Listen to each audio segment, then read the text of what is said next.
vraiment Mamadou Fofana ma fi fekk Waly Diouf Bodian je l'ai dit la dernière fois mi ngi ci benn posture politique mi ngi ci posture politique de sorte que sax ñun dañuy fàtte beneen fonction bi mu am muy directeur général du port et li waral loolu mooy il est très actif sur les réseaux sociaux action réaction mbir am mu def post mbir am ñu di wax mu def post mu dégg lenn mu def post il en a presque contre tout le monde bon y compris la presse l'opposition ak yeneen mais il y gagne quoi pour man il y gagne quoi beneen débat bi mu ubbi autour du conseil constitutionnel mais ça nous ramène à cette situation benn ressenti buy askan wi di am l'opinion publique que la justice n'est pas libre parce que bu demee ba ne c'est parce qu'il y a eu des décisions de justice qui ne sont pas favorables à leur leader, qui ne sont pas favorables au PASTEF et à ses démarches,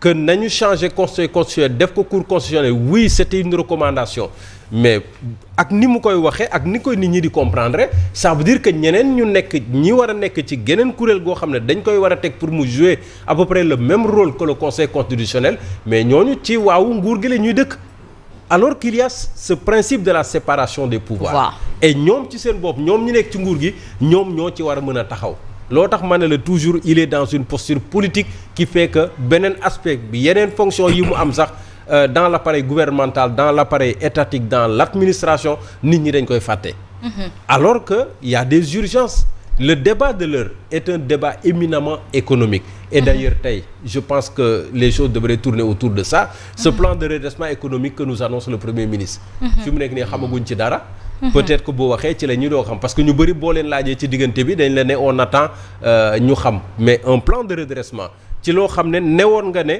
bu ngeen yegsee au pouvoir soxluwu leen période de grâce bu leen kenn may période de grâce bu ngeen ñëwee au pouvoir vous avez des solutions clés en main nga ñëw tu fais l'état des finances publiques nga ne falsification boo xam ne ça nous met dans une situation parce que ñëpp ñi nga xam ne ñoo war a taxaw dara Sénégal encadré ñu jàppale ñu malgré notre souveraineté ñooñu dañ leen naan comme wax ak weddi la léegi ñun ñu ngi xaar ba am ci lu leer parce que ni nguur gi waxee noonu également la waa APR ñi fi nekkoon waxee donc FMI ak ñoom Banque mondiale dañuy xaw a nekk ci posture attentiste di xaar mbir mi fan lay mujjee booba yaa ngi gën a lor réew mi ce débat je pense que foofu lañ ko waroon a mën a accès mais le conseil constitutionnel bon on verra ce que ça va donner. On verra ce que ça va donner le FMI ñoo ngi koy annoncé pour mu ñëwaat ci mois d'août amaat séance de travail ak Sénégal gis nañ Banque mondiale lebal ñu xaalis est-ce que ñoom ils n'y gagneraient pas plus à apaiser les tensions en leur sein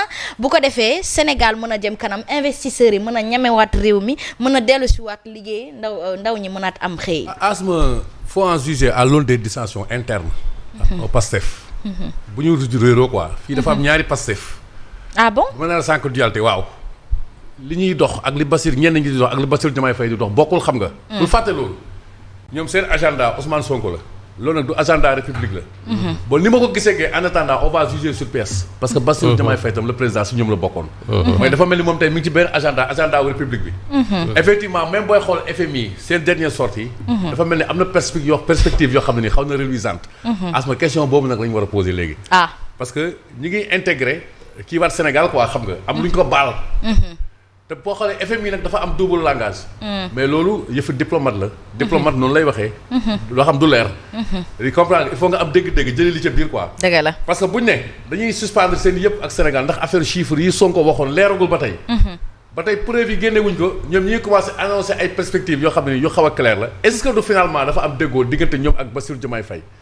et que loolu nag am na ñoo xam ne daf leen di déranger bul sonn am na ñoo xam ne asma Sénégal dafa mel ne dañoo am projet contre le Sénégal. foofu te ñoom ñooy jiite Sénégal. bokk ci ñiy jiite Sénégal dafa am ñoo xam ne dafa mel ni del xool. ñoom dafa mel ni effacer Sénégal mooy seen projet. lépp lu fi acquis démocrate mais bien sûr boo ñëwee que yow nga dem bay théoriser parti état nga xam ne loolu du jur jàmm parce que la forme républicaine de l' état mënoo ko remettre en cause loolu dañ ko déggoo mooy ñun du ñu royaume. sinon daan am mooy wéy ba tey. très bien Njaajaan Njaay mooy falu kon ma nekk buur man mii parce que Njaajaan Njaay sama maam la. wala dañoo déggoo ci république. et ça comprendre nga ñëw ngay da ngay remettre en cause loolu. presse bi ak képp koy wax sa xalaat nga ne yow kii nii yaa may dégg sa di nga ko ngalaat bu du wax. yow bëggoo parce que loolu bu yàggee du jur jàmm gis naa ñuy attaqué Faux Malade. mais leen Faux Malade wax pourtant waxul na kenn jël ngànnaay dem songu Abbas Fall moo woote jël ngànnaay mais pas Faux Malade daf leen alerte comme disent les Ivoiriens si on fait pas blabla. on fait boum boum. loolu leen avertir.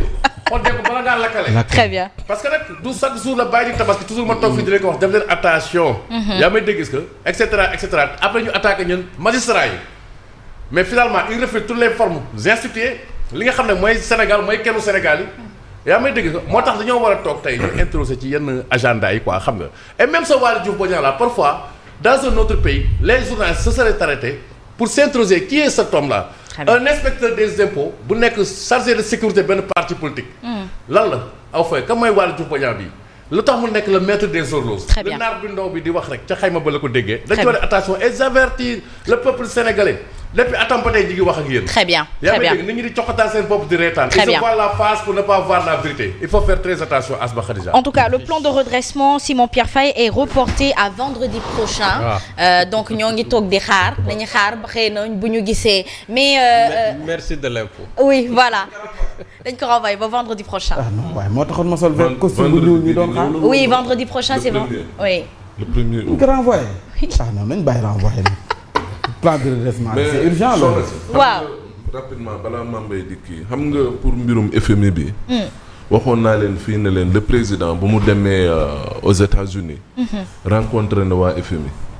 rencontré na la première directrice générale adjointe FMI. doon wax ci kaawu Sénégal. rencontré na également Macron. depuis boobu nee naa la seetlul bu baax de. président lu ko gën a ñor mooy agenda wu Sénégal nekkatul ñoom ci yii ñu nekk nii ay cour ak ay conseil ak yooyu le président de la République nee naa la depuis boobu il est dans ses habits de chef d'État fu mu nekk nii la ko gën a ñor effectivement rencontre boobu noonu pourquoi ñoom duñ ci wax pour peut-être dafa fuitewul ci presse mais yëg nañ ko tey bu ñu muusoon moom lañ waroon jël pour teg ko wan Sénégalais ne kat ne le président mi ngi réparer les dégâts. mi ngi nekk ci beneen posture boo xamante ne nii lu ko ñor moom mooy jéem a xool et lijjanti xaalis et xool nan lay jubalee bailleurs yi ak Sénégal pour ñu mën a liggéey réew mi mën a am as tuut boo xamante ne nii kat réew mi dina ci mën a jariñu. et c'est important il fallait le souligner. C'est important. Donc le problème du Sénégal selon vous est économique et non politico-politicien. mooy dëgg de. aywa mi ngi noonu merci pour les commentaires. njëgu ceeb bu sew bi lañ tal. nañ bàyyi dëgg yàlla. nañ bàyyi taluñ wax ju sew. wax bu sew bi te jublu ci ceeb bu sew. waaw man il faut que après ngeen def papier ci parti état luy parti état bëri na Sénégalais yu ko xamul de. ah ñoom kii mbirum kii lañu ko parce que ñii ci bu bàyyi ñu waay. bëri na di bëri na ñuy politique toll ak man génération. formation politique yi am nañu école du parti nañ dem jàngi. est-ce que ñi fay jàngale xam nañ luy parti état sax. nañ ko lijjanti parce que les formations politiques ont également ce rôle. ñu wax fii parti état sax. mosu fi am. mooy jamonoy Senghor ak Mamadou Dia. wax nga ko ñu ne parti bi moo jiitu état bi. wax nga ko balaa état bi toxal danañ koy waxtaan ci parti bi. mais loolu mosul nekk loi. c'est en fait dans les pratiques. voilà dans les pratiques. waaw que ça se dit. mais dans d'autres pays. dans d'autres pays c'est codifié. moo tax fii ñu doon wax parti unique de fait. comme en Corée je pense hein. moo tax fii ñu doon wax parti unique de fait. parce que il n'a jamais existé un parti En unique Chine. au Sénégal. Vietnam bi fi président assemblée nationale bi ñëw fan yii. c'est au Vietnam waaw. bon Staline Union soviétique.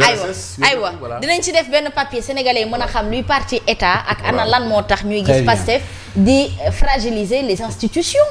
lu am solo nañ ci bàyyi xel bu baax parce que yenn yi moom parfois dañuy utiliser mots yoo xam ne ñoom sax xamuñu lu muy tekki. non manque de culture politique donc la. ak culture générale. là c'est le rôle des écoles de parti. ñu defal leen formation. Mambay bi ma naan la inculture incurable kay. ñi nekk ci école inculture parti bu fi prôné totalitarisme yaa ngi wàcc yoon parce que c'est pas ça les missions d'un parti politique. c'est ça.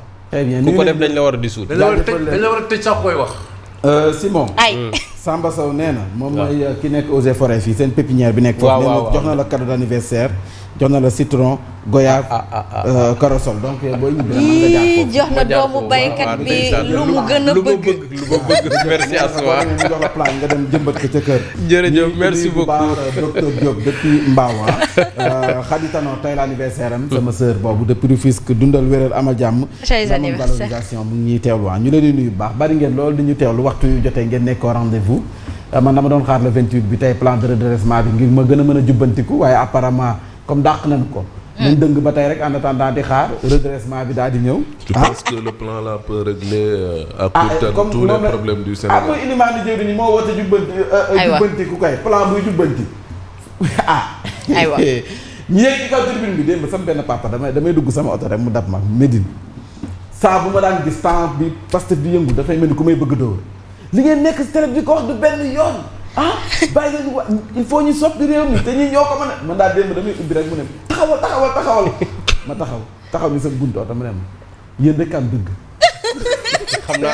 xam naa bi mu lay arrêté yaa ngi ko de waa lan la may waxaat tey yéen rek am dëgg malheureusement ñii duñu dara malheureusement Mambay on aurait amee ñun ñu tooñ parce que bu ñu sañoon ñu liggéeyal Sénégal xool na man yéen a fi ne oui wóor na yàlla ñii sama yaakaar gi ñu tas teguñu ko fenn malheureusement di wax kilifa malheureusement Massa maa ngi lay nuyu bu baax Massa gis naa koo xam ne moom bu daan tudd tuuru Macky Sall juum ba tudd ko day dem jàppaat yeesluwaat jàppam ndax bëgg Ousmane Sonko waaye tey de damaa gis mu jóge say changer photo profil am c'est ça la politique. tribunal kay daal di ñëw ci waa Pastef yi nga xam ne saa bu ñu demee conseil constitutionnel ñu ne leen lagg leen dem leen yëriwaat seen i këyit du fi en tout cas modification sur l'amnistie gis nañ ko ñoom lan la ñu waxoon interprétation mu jéggi modification lañ ñu proposé audition des magistrats fu ñu leen yóbbuwaat ñoom it lagg leen waa lii nag moom moo tax après un deuxième donc revers Pastef sur le point de dissoudre le conseil constitutionnel ku ko wax nag moo di Waly Diouf Bodian sànq wax nañ ci Waly moom ay mbiram moom wax fa dëgg neex yàlla wax si sax yenn saay moom perte temps la ndax nag tàmb nañ ko ci moom wax fa dëgg neex yàlla c'est lui accorder un crédit mi ngi ci rôlam sans mérite un crédit sans mérite moom xëj na mesuré wul poids bi nga xam ne moo tegu ci ndoddam ni ab liggéey port bee nga am temps di nekk ci réseaux